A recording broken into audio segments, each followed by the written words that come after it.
Hello, college sports fans. You're listening to the College Sports Superfan. And today we've got the BUNLEE Game of the Week. I'm super excited about this one. It's going to be a really interesting matchup in College Station, Texas.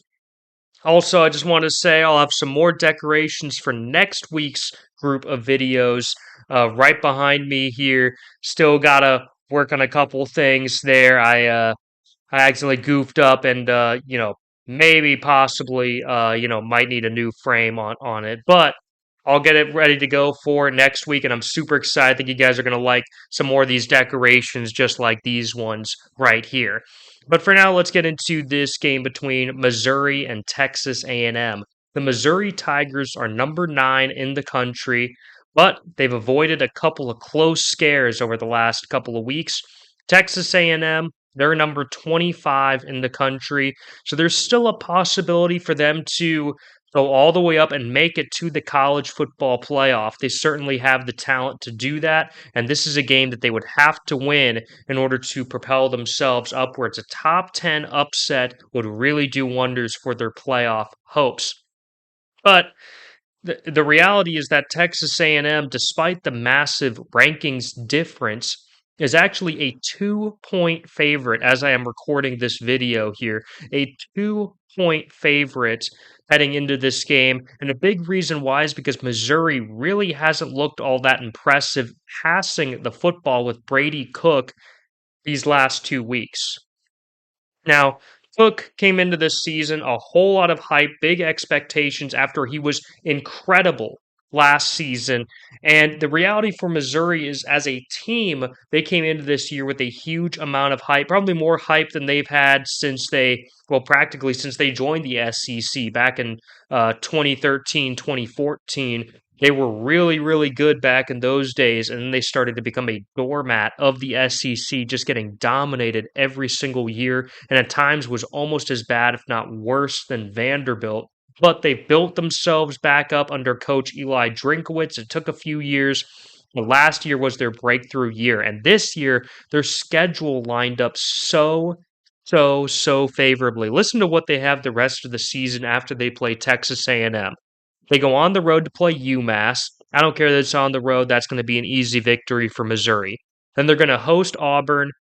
Theoretically, that should be another easy victory for Missouri because Auburn has been one of the worst teams in the SEC this season, right down there with Mississippi State and Vanderbilt. Then they go on the road against number 1 Alabama. That's probably a loss. But then you come out of that, they host number 19 Oklahoma. I'd say right now could be close, but should probably be a win. Then they go on the road against South Carolina. Bit of a trap game, but Missouri does have more talent than the Gamecocks. They've had their number recently, so they should win that game. And then at Mississippi State, that should be an easy win. And then hosting Arkansas in their rivalry game at the end of the season should also, in theory, be an easy win. So besides Alabama, think about all the teams they avoided on their schedule. They don't have to play LSU this year. They don't have to play Ole Miss. They don't have to play Georgia. They don't have to play Tennessee. They don't even have to play Kentucky, who's decent and has a wild card team, as we saw against the Rebels. They avoid. Oh, and they don't have to play Texas either. They get to play Oklahoma and not Texas in this year. So the schedule lined up so nice for them to go 11-1 this season if they can get past Texas A&M right here, because if they lose to Texas A&M and then they lose to Alabama as expected and finish the year 10-2, they might still get into the playoff, but I'd probably put them just on the outside in because of their weak schedule. Definitely, if they lose another game and are 9-3, they're definitely not making it to the playoff with this schedule. So this game against the Aggies is really huge for both teams' college football playoff chances. When you think about it, really could be an eliminator for either one. So let's start off with Missouri's roster. I already talked about Brady Cook a little bit. Brady Cook has not been all that great this season. He's got 936 yards, not terrible. He's got 68% completion percentage, but only 4 passing touchdowns and an interception. Then he's got 97 yards on the ground with 4 touchdowns and a fumble. And against Vanderbilt, he did start to look a little bit better. They, of course, got into a major shootout with the Commodores, which is pretty concerning. But Vanderbilt could also be a little bit better than people think this year. I personally think Vanderbilt is not the worst team in the SEC this season. I think that title goes to Mississippi State. So Vanderbilt is better than that team, which Missouri will play later in the year, as already mentioned. But there was certainly some concerns from that game, but Brady Cook did look a bit better. And the ground game overall has also been pretty solid for Missouri in this offense. Nate Noel has 441 yards, which is roughly 6.5 yards per carry and 2 touchdowns.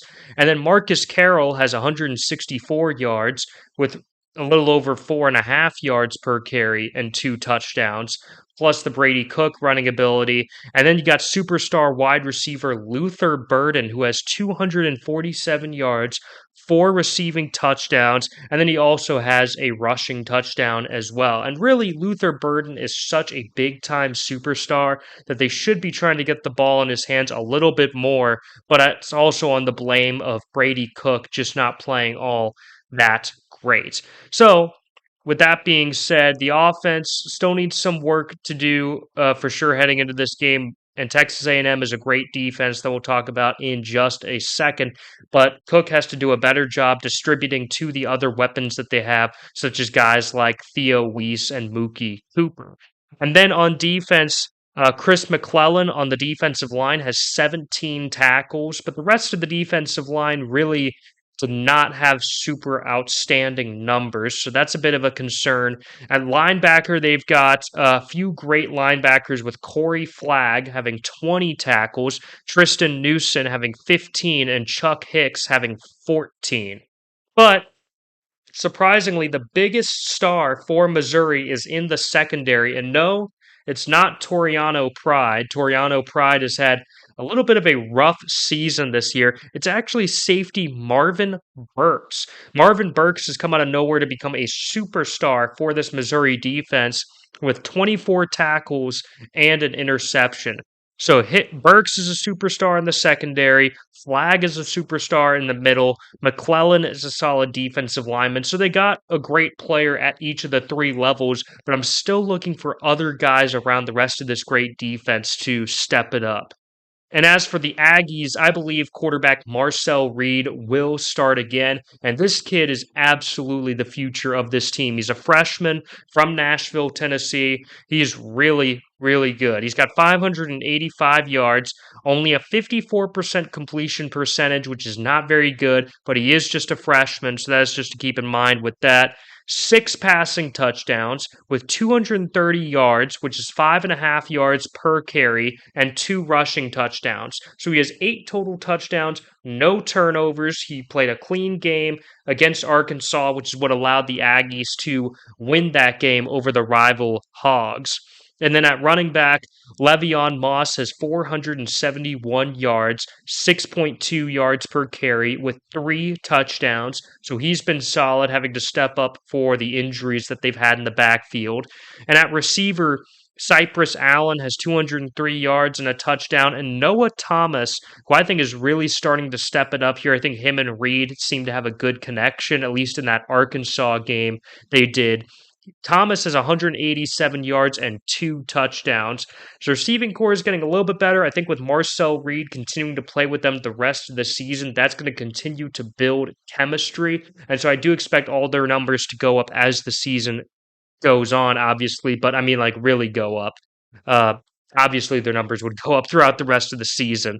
On the defensive line, Nick Scorton, who is one of the most highly rated defensive players in the country heading into this season, he's got 14 tackles and 2 sacks, so he's been solid. Not mind-blowingly good, but still really, really good. Shamar Stewart has 13 tackles. Shamar Turner has 12 tackles. And Cash Howell has 12 tackles. So that defensive line that the Aggies have is really, really good. Much better than what Missouri's been putting out this season. At linebacker, they've got two incredible linebackers. Torian York, who's just a sophomore, has 27 tackles. He has become a superstar this season. He had shown some potential as a freshman, but this is absolutely amazing. And then Scooby Williams has 17 tackles at linebackers. So they've got two good linebackers. And then in the secondary, they've got two fantastic defensive backs. Will Lee has 20 tackles and an interception. And Marcus Ratcliffe has 16 tackles and 3 interceptions. And they have the kicker edge as well. They've got Randy Bond still as the starting kicker, whereas Missouri's got a freshman. So, and he's been a little inaccurate. So let's talk about the history real quick, and then we'll get into who I think is going to win this game, which was a really tough choice. I gotta be honest. This is the BUNLEE game of the week for a reason. It's the biggest game of the week for a reason. This is a great matchup. I think it will be ultimately could be a playoff eliminator for whoever loses this game based on what's coming up. And it's just a really close call. In the history, the Aggies lead the all-time series 9-7. Remember, they played in the Big 12 for a little while back in the day also. But they have been playing since 1957, where the Aggies won 28-0 in Columbia, Missouri. And then they also went on to win all of the first 6 matchups between these two teams. The Aggies also have won the most recent matchup, which was in 2021 in Columbia, Missouri, again 35-14. But the Tigers won the most recent matchup in College Station, Texas, where this game is being played, 34-27 back in 2014. So these two teams have not played in this stadium together since 2014, which is absolutely wild. But Missouri won the last time they played here. So here's my personal prediction. What do I think is going to happen? Do I think it's going to be an upset because of how poorly Missouri has played recently? Here's the reality. The Tigers had a bye week last week. That was perfect. They had 2 close calls, but managed to survive both of them, which makes them tougher as a team. Because I think heading into this season, Missouri went from being one of the doormats of the SEC to being a contender. People talking about them going to the playoff, possibly winning the national championship. That's talk that they haven't heard in Columbia, Missouri for a long time. So I think the players really got in their own heads that they deserve to be this great without actually working super hard to get to be that great. And they really overlooked their last 2 opponents. They're like, oh, Boston College, we got this. Nope. Oh, Vanderbilt, they suck. They're terrible. Nope. Both of those were very close calls. The fact that they escaped both of those with wins, though, I think really is a wake-up call to the team. I think it's a wake-up call to Brady Cook in this passing game. And the fact that they are going into a bye week really helps them reestablish themselves, figure out what's broken. Coming out of that bye week, they're going to go into College Station, Texas. The Aggies have had a lot of issues in their own right on offense. And I think the Missouri Tigers end up winning this game by 7. Because at the end of the day, Texas A&M's defense, while I mentioned those superstar players, they've still been giving up a lot of yardage to these other teams that they have played. Fortunately for the Aggies, they managed to bend but not fully break against a lot of those teams. Against Missouri, though, I think the talent is just too strong. I think they control the line of scrimmage and have a great dominant run game against Texas A&M. And as a result, they're able to win this game by 7 and still stay alive for a college football playoff berth. All right, thank you guys so much for listening to the College Sports Superfan. Don't go away yet because we've still got BUNLEE's prediction. She was right last week. She's 3-1 overall. We're going to see whether she picks the banana that will represent Missouri because it's yellow, or the blueberry, which will represent Texas A&M. Sorry, with those colors, there just really isn't a whole lot of good options to choose, and BUNLEE likes blueberries, so I said, hey, why not? So those will be the 2 choices for her, and we're about to see her prediction coming up. Please, are you ready, Miss BUNLEE? Oh my gosh, she is so excited because these are her favorite things to snack on. These are the 2 choices. The banana representing Missouri and the blueberry representing Texas A&M. Which one will she pick? Let's find out. Okay, Miss Bunnersley. Here it is. Oh my gosh, she went right for the banana. Oh, wow. Wow, she really loves her nanners. She really loves her bananas.